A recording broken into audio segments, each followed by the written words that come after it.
Hello and welcome to the show. We are here today on Forza Horizon 5, taking a look at the age-old question of built versus board. Is it better to start off with a much higher performance car, or is it better to upgrade a slower vehicle to match said high-performance car? Although, of course, we're not quite going for the let's run one stock performance car and upgrade, because the truth is that's not really how you ever play Horizon 5. Certainly not the way that we will play or run events in Horizon 5. We will have vehicles built to a specific class, whether it be A class, S1 class, and so on and so forth. So for the sake of this challenge, the built cars had to be from the class below the one that we were aiming for, and the bought cars had to be within 20 PI from the top of said class, or they could be in the class above, because you can downgrade vehicles in this game. You can drop their PI, sometimes with engine swaps, more likely though with tyres and with aero, the little bits and pieces you can do. And there are more options in Horizon 5. More vehicles are able to be dropped down because of the off-road race tyres and so on and so forth. So there are varying options. Of course, the built cars are always going to have more that can be done to them. They can be more specialised. You can build them how you want, and you can focus on what you want. Whereas the bought cars, okay, you won't get much room to play with in this. However, they will be a better base that you're working on. They might have better chassis, a better engine, and so on and so forth, easier to work with. It was going to be an interesting test. It'll be, hopefully, we're going to find some interesting results as we would go racing with a bunch of classes to see what might happen. We head into our first race with the C-Class cars, and I am going for the built one. Okay, we can only start one. We can only go one class below for this. I've got the Mark 1 Golf. I figured it's a pretty good all-round sort of contender. It's small, it's light. I've got street tyres on the car. We've got about 100, just under 150 horsepower. You can't really go wrong with the early Golf. It's likely to be fast. I'm worried about the Corsa. Those things are stupendously fast in this game. Stupid good. So I am a little bit worried about that one. I don't know what the rest, how the rest are going to fare in this one. We will have to wait and see how it goes. We've got a nice spot on the grid. We're not going to be as good off the line. I think most of the exception of the Audi that's going to be all-wheel drive. I think the rest of us are two-wheel drive. Maybe you'd convert the Transit. I don't know. We will see how it goes. The street tyres on this should be pretty good. As I said, power to weight ratio is not bad, as it is quite light.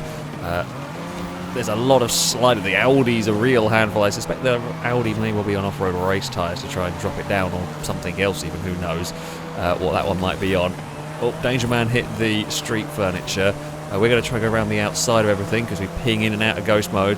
The Integra is looking to go to the lead of the race around the outside of the Corsa. I want to duck underneath this, but Integra is sneaky and gets all of us with a different Volkswagen, the Beetle. We're going to now do it's like a triple cutback from everybody as we're all jostling for position. The Beetle doesn't have the straight line speed quite here, but it is immensely grippy. We're going to fall back behind the Corsa, and I take out a bit of street furniture. Ollie takes out a bit of street furniture. It's going to be side by side into the final corner we go. Oh, the Beetle gave us a help through there. I apologise, Ollie. That was not what the line I wanted to go for. Don't know what tyres that Beetle's on. It might be on some like vintage race, or maybe it's like semi-slicks. It's got no top end, but it's monstrous in these corners, which is what you want around this circuit. Just got no straight line speed, and it's going to get stuck in these fights against the Integra, against my Golf. We are still looking for a way back past here. Oh, the course has muscled its way to the inside again. It's almost a carbon copy of the first lap as we head down here. We are on the outside of everything, and Pega wants to get underneath. It is great racing here. I mean, we've got two built cars versus two bought cars. We've got another bought one coming up to join us in the form of the Focus. I'm going to run out of space here.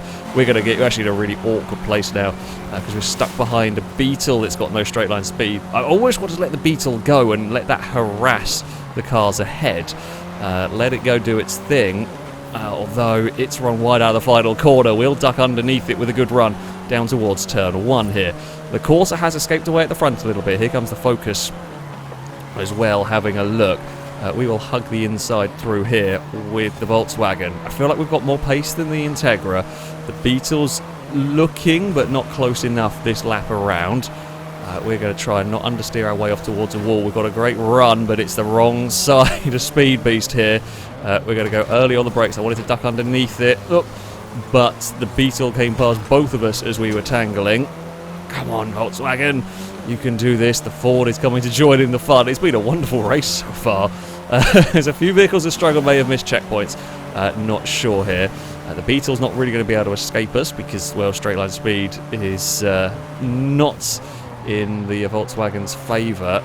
Oh, and the fact the Beetle's gone wide and hit that wall, that is all the opportunity I'm going to need here to say thank you very much. I will take second. It's the great Volkswagen battle here. That might be a little fast into turn 1. I'm waiting for a Beetle to shove his nose up the inside. Can't quite do it.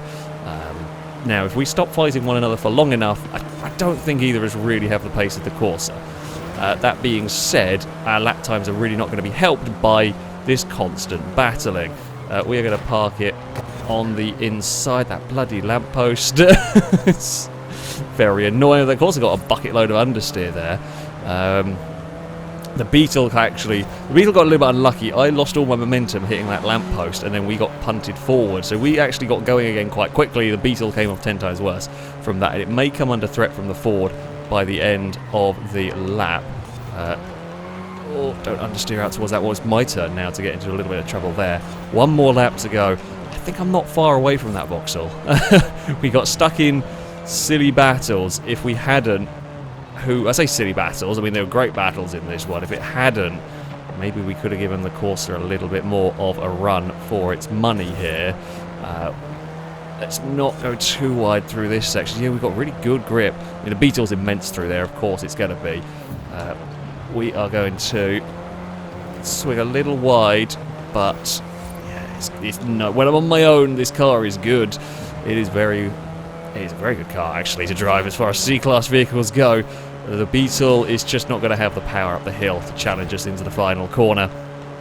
We have tried everything in this one, as we will get the Golf stopped. Oh, Ollie may have bumped the wall. We are around the final turn as we head towards the finish line. Great race to all involved in that one. Corsa takes victory. We were always, I say concerned, that was always likely to be a good choice. The Golf was very, very solid though. We'll run into second ahead of that Beetle. Two very different cars, two very similar. That's really similar between us top three. 0.3 of a second separated the Corsa, the Beetle and my Golf. And then we have to Focus, the Integra, then a little further back to find the Capri, Renault 8 Transit. The RS2 didn't work. I thought that might have been good, but obviously whatever tyres have used to drop that down, it just didn't work in that one. Well, I mean, it's a victory for a bought car won, then it was two built cars, it was a bought car. It was a mixed up grid, that's for sure. Made for a fun race though. So we move up to B-Class for our next race. It is safe to say I've gone a little bit ridiculous on this one. When I say a little bit ridiculous, no. I am racing the Ford, the Puma, and I put it on semi-slick tyres. I've gone all in for the grip. It's kind of been working for me in general with vehicles. I've tended to prefer these. We've got another Corsa. Danger Man's got a built Corsa going on. I don't know what we're going to see in terms of performance here. My car will be quick through some sections and then get slaughtered down the straight. I saw a Maserati somewhere in here that I'm worried about straight line speed. The M5 shoots off the line and will head into the distance. We're going to suck. We're probably going to be one of the slowest cars in a straight line here. There will be C-Class cars with more power than me. We've only got about 200 and something. Forgotten how much it is now, but we will have so much grip in the Ford. It is known for being a very grippy car at the best of times, and I've stuck it on semi-slicks when I will probably be the only one running that sort of level of grip here. We're going to go to the inside of the Beamer. We're basically flat through here. Gliska won't be able to challenge this. We'll be late on the brakes through here. We'll move ourselves up into 5th place. Oh, that little stones on the inside screwed us trying to duck underneath Blakey. Gliska's got no grip in the lightweight E-Type. I mean, it's good at the power to ratio of the E-Type's going to be immense when it gets going, and Peg is going for the lead here against Ollie. What was Ollie driving? The HSV, is that one? We are on to the start-finish straight, and we are clear of the battling pack behind. Okay, Amy's got a Lotus, but we know the Elise is good. Very lightweight. Won't probably have the same compound tyres. Do I need to break through turn 1? Nope.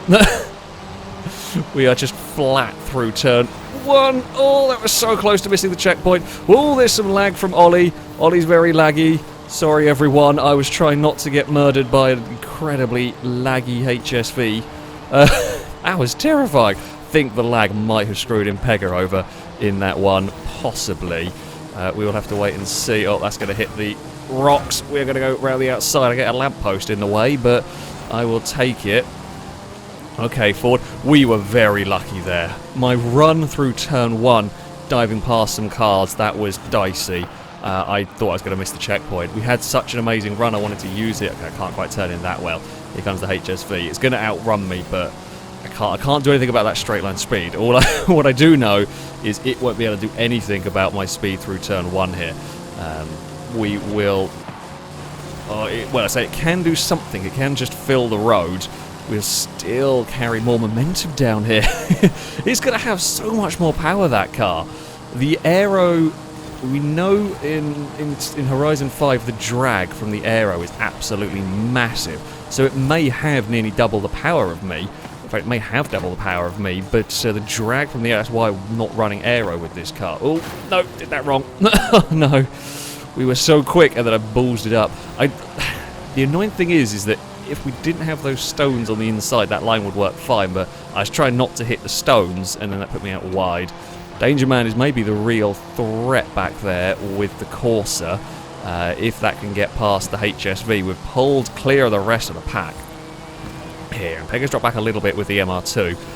Surprising, although I say that actually, Impega got unlucky with that lag, and I think has just ended up in a big pack of cars and is stuck fighting said pack of cars. HSV is not too bad through these corners. I mean, considering we've got big, heavy sort of muscle car essentially is battling up against two lightweight European front-wheel drive machines. And mine is on very good tyres. So, yeah, it's not doing too shabby. It's this corner here. If we get this change of direction right, don't run too wide. That's where we make all of our lap time. It's amazing that it's really just one section is where all of our lap time is gained on everything. But it's working at the end of the day. Probably if I get this final corner right as well, we can make some lap time here. I mean, we're quick there. Not like that. Oh, god damn it. I thought I'd got that one that time. I knew I was understeering a little bit, but I thought it was okay. It was not okay. We need to get down to turn 1 sharpish. We need this turn 1 just to pull a little bit of a gap away from the HSV. Yeah, it can't... It's not bad. Like, the aero is definitely helping that car. It won't have the PI, of course, to work with good tyres, but the aero is doing the job to a degree. It just can't make up for it in this tight section. We will get the Ford slowed down, get this change of direction right. That's spot on for the Puma. Could maybe be a little bit faster. The course has moved up to second. We've got built cars first and second and fourth in this one. Slow down for the final turn. This time around, don't understeer off into the wall. Oh, the HSV's had a go. The HSV's had a go, and it looks like it might get the run to second. I was busy making sure I didn't balls up the final corner again. Who got that second place? Who did it in this one? The Jag crosses the line ahead of the Maserati in the M5. It did go to the HSV. It was a quick lap time from the Puma. The MR2 was fast as well. Back there, the Corsa up there. HSV did good though. HSV and the RX-7 actually both similar lap times in all of that. The Elise ended up in 6th ahead of the E-Type, then Maserati M5 Cali, Escort, and normal E-Type further down the bottom. Ah, the gamble paid off. The gamble paid off with the semi-slicks. I like that Ford. That was a quick car. We move up into A-Class for the next race, and I have, I guess, kind of switched teams. I'm using the bought car, if you like, for this one. It's a Lotus Elise GT1. I had about 4 PI to play with, although a gearbox gave me about 10 to work with to the top of the class. I don't know with this one. I have some concerns with it. Mainly tyre compound. Of course, I have very little PI to play with. I'm running the stock compound. Now, this is essentially a race car. With a bit of a detuned engine, really. So I'm expecting it to be good. It's light. The stock tyre compound is going to be okay, but it's certainly not the slicks or semi-slicks that we may well see from some other vehicles. We are rear-wheel drive. There are going to be some all-wheel drive vehicles potentially running in this. M3, that's quick down the straight. I only have about 360, 370 horsepower, something like that. So I'm not going to be very fast down the straight, but I'm hoping we can make up some time in the corners. It just might not be enough. That is the concern, really, with this one. All I can see is camper van at the moment, which is a little bit of a pain. It's not normally a problem. When you're driving an Elise GT1, you don't normally have the roof rack of a Volkswagen camper van impeding your visibility, shall we say. Who is I can't even look who is leading the way at the moment. Blakey is leading the way, although coming under threat from Ewan, and Impega got in trouble with the LFA through there. We will get turned through there, and we do. This is where we've got to look out for Ollie's M3. That thing was an absolute monster. Impega may have missed a checkpoint in all of that. That might be why it was pulling off to the side. Okay, if we can get some slipstream here. We're actually not too bad in a straight line. We've got more speed. I'm surprised with this competitiveness. That was a... I went for competent and competitive at the same time, and we made up a new word. It wasn't a very good one. But yeah, we are... Oh, I think Longbow didn't know we were there. Or there was a little bit of desyncing weirdness as that ended up getting right across in front of us. A little bit unfortunate, really. Okay, Lotus, let's see what you got. The Viper lead is coming under threat from the NSX. There's a KTM involved in there, and we got street furniture a little bit. Although they're all so busy fighting one another that I don't think they're really going to escape away. Danger Man is going to come with us. I'm not even sure what car they're in. I didn't really have time to study it. BMW is a little bit of a handful in these corners, but it's so fast down the straights. BMW's going to have a look. The M1, sorry, is going to have a look, and I'm going to pass. Glisker is to the lead. Danger Man, Danger Man's got Camaro. We know they're pretty good as well. Z28 there. Holly's M3 is visiting a wall a little bit. Abaddon has some opinions he would like to share. We're trying to get some slipstream. We're going to try and find a way past Longbow. The KTM is going to get shuffled out a little bit wide. I mean, this is a good mix of vehicles, actually. We're quick through turn one. KTM with no straight line speed. This time we're going to go to the inside of Longbow, who's the inside of the KTM. Oh, and we are under brakes, and it's all a little bit scruffy through there. Again, I think Longbow was busy fighting with the KTM. Didn't realise. I was maybe a little ambitious trying to make that one 3 wide up there. We were getting stopped, but it was a little bit of a scrum. The NSX has pulled a margin at the front. Longbow's done really well to sneak past everybody there. I'm trying desperately to sneak past some of these cars. At the moment, it's all the built cars that are leading the way, although it's not for want of trying with the Elise. Here, can we sneak... Oh, that was very, very ambitious on the M3. We've got it past, though. Here comes that KTM again. It's got all the grip in the world, but no straight line speed. 3 wide at the final corner. I'm trying not to cut the nose off a Viper. KTM's stuck with nowhere to go. Okay, we're up to third. The NSX is gone and out of range, I think. It's whether I can haul in that BMW ahead of us and do anything about getting past it. We're up to... Yeah, we've got some good straight line speed in this car, actually. Oh, okay, well... Little too late on the brakes there for me. He gave Longbow a help into turn 1. Probably more than Longbow would have liked in all of that. We are clear of the madness. A little bit of understeer through this section, just creeping in for the Elise. Oh, we hit the building. We hit the sticking out bit of doorway. God damn it. Just as we got clear. That is annoying. Just as we got clear. Just as we had a good chance pushing to catch Longbow, and I just understeered a little bit too wide. Such an annoying bit of scenery, that one. God damn it. I mean, I maybe shouldn't have pushed the car so hard at that point. You know, at the end of the day, I should have been understeering wide. But, yeah. Well, it's always a danger. I know that bit of the circuit is dangerous. Sadly, I think 7th is where we're going to end, which is not really... representative of the Elise. It's not too bad. The understeer can catch you out a little bit. I guess that is kind of a little bit to be expected in some ways. You know, we are racing against cars with, while we are a race car, there are vehicles with much better tyres going on, so when you're trying to sort of push and keep up with them. We do have good straight line speed though. That's I'm impressed with that. That is better than I thought it was going to be with this car. I thought we were going to struggle more with that. And then... or potentially struggle more with that than we did. I guess we were against a handling sort of A-class car there. Ah dear. We've let down the bought cars a little bit in this one. I'm not gonna lie. That was just a silly driving error by me.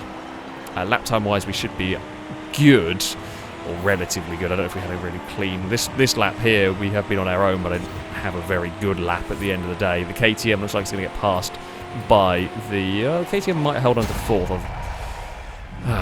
Should have been better there. Should have been better. Disappointed with myself in that one, not with the car. I like that GT1. At the least, you always expect it to run pretty well there. So there we have it. Victory to the NSX. I mean, it's built cars first, second, third, fourth as well before we get the KTM, the Camaro, and my Elise. We should have been higher up in that one, though. I think if we haven't made a mistake and I had to clean, I think clean lap time, I said it. But lap time is actually down to the LFA weren't too bad at all, really.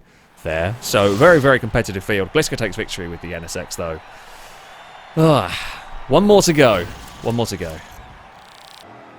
For our final race, we move into S1 class, and I have been maybe a little bit mad. I've got the Lamborghini Veneno, although I'm not the only one that's gone for this idea. Pegga's got Mercedes AMG 1, and Dangerman's got a Chiron. We've gone for the PI drop cars. These vehicles would start off in S2 class, but with the use of rally tyres, I've got rally tyres on mine, the vehicle can drop down into S1. I'm not sure of this. I'm hoping it's going to work. It'd be nice. I like the Veneno as a car, but I'm not 100% convinced. It should be good off the line at least with all-wheel drive. The Vol hasn't moved. That's a problem. Well, we're into second. We're at least into second. The Ferrari is going to lead the way into the first corner. I've got quite a lot of understeer, although the Ferrari has a fair bit on the exit. It is Ferrari's a bit lighter than me. The problem for the Lamborghinis, we've got decent amounts of power, but still relatively heavy. Mercedes is behind us. We will jump on the brakes. I mean, the base Veneno, it is a good car, and certainly in the hypercar stuff we've done, it's tended to be quite good handling. A bigger line of supercars going on in all of this. Unfortunately for me, the Ferrari is edging away. I'm going to not fight too hard against Impega as a kind of sort of pseudo teammates. Bloody hell, the Supra's ridiculous. It's gone. It's not going to have any grip in these corners. God knows what that's got in terms of tyres. It's got a lot of power, though. We've got a lot of cars looking behind us, trying to find a way past. Oh, the Vol's got going again. Off goes. It's a rocket ship, the Supra. It's off into second, but it's not going to be able to make it through this final corner. That gets oversteer. There's all sorts of trouble through there. We've actually got a good run through that final corner. We're to the inside of the Merc. We're going to have a little bit of a look if I can slow it down in time. The RX-7 has just fired past, and we'll move up into... Well, I mean, that carried so much speed into turn one. Almost 4 wide on the exit. We're now 3 wide up ahead. Is there a gap? There is. To put the Lamborghini in, wait for the Supra to find some power and get some traction. It's going to go to the outside. It's not going to hold it around the outside. It's not going to matter. Oh, Murcielago's snuck. Wasn't even ready for that. The Vol snuck past. Everything's just gone past. Busy fighting a Supra and kind of got a little bit held up, and it's not really worked for me. The Murcielago's having a look to the inside. Supra's... Oh, Murcielago is a checkpoint, I guess, or controller disconnect, I'm not sure. That's desperately unlucky for the Lambo. That was actually looking pretty good for Blakey. Well, we've fallen back behind. We've just not got the pace here. The front end just won't turn into these corners. I'm struggling with the cut. It's hilarious watching the Supra blast into the distance through all of this. Cannot get the front end to really behave, as there is actually Danger Man in the wall with a Chiron back there. That's going to have understeer problems as well. I guess we have to be a little bit patient with the car. We've got good traction. I mean, that's about the only good thing. We're still fighting 2 and 3 wide up ahead. Ollie's having all sorts of issues with the Supra. It's just a smoke screen coming off that car at this point. We'll try and do what we can. We're quite good under braking here. Across the bridge seems to be where we're stronger. We've pulled a little gap back to Speed Beast at the moment, so we're not in immediate threat. They're fighting each other really hard. Gliss got to the lead with the RX-7. The Vol's moved up to third at least. That is something. There's Speed Beast is kind of closing. Dangerman's fallen back with the Chiron. I mean, that's not going to be an easy thing to drive. Ollie's in trouble with the Supra. The uncontrollable is wiggling. Will dive to the outside of it, just about clear it. And it's going to fire itself down towards the first corner. It's the final corner, sorry. It's not going to be able to do anything here. It's never going to be able to carry any speed. It's turn 1. it is going to catapult itself past, but can it get stopped? The Mustang's still there. It's not really going to get stopped, nope. So dumb. I mean, it's unbelievably fast. We'll slide up in front of it, kind of, and kill the momentum. It doesn't really matter. It could lift and go around the outside of us. It'll still be ahead. We're going to go side by side. It cost us a little bit of time. We just not got the grip. One corner we're good at. We've got a Supra in the way this time around, and trying to get on the power a little bit too soon, ends up out of the wall. I just can't. I can't carry the corner speed with this. The F50 is having a fight with the Vul. There's some weird ghost mode going on, and I think Ollie missed a checkpoint. The Supra's had a funny time, but the Supra is it's very difficult to drive. It's easy to miss checkpoints enough as it is with sensible cars. Come on, turn. Bloody hell, the Mustang snuck its nose up the inside. Is going to have a look. Doesn't quite have the acceleration on the exit of that corner to make that stick, but I'm definitely more in danger from cars behind than I am from vehicles. Oh, there's a sticky out bit of... I mean, speed be fired us forward. We got going again. I didn't know there was a sticky out bit of wall there. We're definitely in more danger from cars behind. Well, we've got to try and we've got two cars to try and get in a lap, and I mean, I think, considering they both sort of ran me down a bit, I'm not sure we've got that much more pace than those, although the wall did not help. We're very good here, so we're going to try and send it around the outside because they're fighting one another. Let them slow each other down. The Porsche is looking, can't get underneath. We're kind of block my run. We're going to go wide here. It might still work though for us. We've got to run on the Porsche, and I think that will give us the position. I mean, that's a fellow bought car in all of this. A little bit of lag from Speed Beast's Mustang as we're going to battle it out. Now, we were very even in terms of straight line speed. We are to the inside though for this next corner. Got to make sure we get the Lambo stopped. Try desperately to get the front end turned in. It still doesn't really want to go. We're going to brush the wall. The Mustang's fighting back. It's going to go to... we're going to better run. It's alongside, but it's a long way around this final corner. It's a difficult corner. Vanino is going to just stay in front. The Porsche is right there as well. It can't do it. Chiron wasn't actually that far back at the end of that. It was a fun race. We had no pace compared to the top group. We were miles back from those. I think the Mazda led. Indeed, it was. The RX-7 took victory. The Mercedes and the Vul didn't do too badly in that one. We were a fair bit down in terms of pace. The F50 in fourth. Yeah, that was a race. That was an understeering race, although I feel the Bugatti might have been worse. Not sure about the Veneno. It was a fun idea, but no, it didn't quite pan out.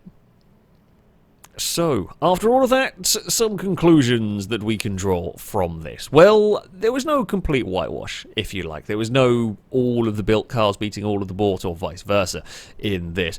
Various vehicles worked in various places. The general consensus we had was in the lower classes, it was pretty even. Different cars are always going to work in different scenarios and different tracks. The built cars in general were the better handling cars. The bought cars were generally a little bit faster. So depending on what they were being used for, I mean, we are only talking about tarmac here as well, of course. Depending on what they were being used for, what circuit you ended up driving around, this would ebb and flow a little bit. But both worked pretty well. Some cars didn't work. That is the way we built it, or some builds didn't work on some cars, all of that sort of thing. But it seemed to be a little bit even spread. Once it got up to the higher classes, it was a little tougher for the bought cars. Certainly by no means impossible. And I mean, the thing to bear in mind here as well is these vehicles were put together, I'd say relatively quickly. You could probably tune out some of the characteristics, or from the cars, from the bought cars that were struggling, etc. Potentially, although you could also maybe tune the built cars to drive better and everything. There are always going to be exceptions, naturally. I mean, in the S1 class, the Vul and the Mercedes didn't do too badly, but things like the Veneno just didn't have the pace. I think there is an element of, once you start getting to the A and the S1 class, tyres are the big thing. The fast cars, certainly on a lot of these tarmac circuits, were running slicks, and the bought cars won't have that option. The Vul starts with them, so that doesn't... There's a little bit of an exception in some ways to what we've been doing.